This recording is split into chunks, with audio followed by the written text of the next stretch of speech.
Nagsama na ulit ang dalawang makulit na makatapag bumabara. May disease kami na sakit na kapag gumaling ay lumalala pa. Di ko need ng droga malupet ang utak ko pare kusang bumagana. Gumawa ka ng mahigpit para di ka matangay pag ang bara ko ay bumahana. Ang larangan ay tinuring ko na bahay at lagi kaming impitado. Huwag kayong lumapit dito sa aming hanay. Masyadong delikado, kinamulatan ko na kalye puro away.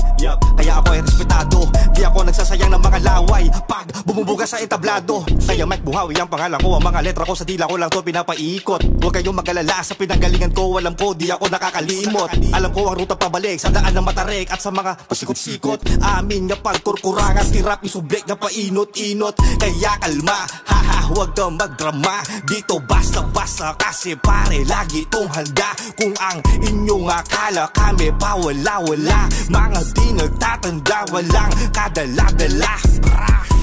Mike Buhawi lang si Mano, sa isang kanta pinaghalo. Kahit sino ka pa na tao, mag-ingat ka sa binabangga mo. Planado ang bawat galaw, sulido ang bawat bitaw. At tandaan, ang pinakamalakas mo na kalaban, ang sarili mong ikaw.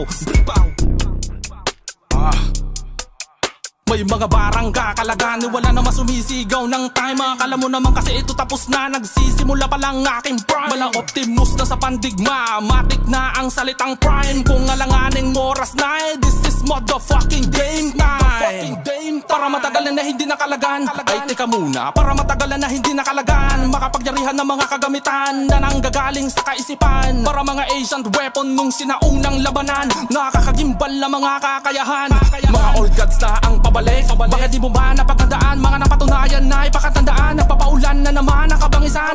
Kala mo naman kung palaban, para mga tinapay na walang palaman. Puro mga basic na nga di mo pa alam, bakit di mo pa kasi hamunin para kahit na papano ay magkaalaman.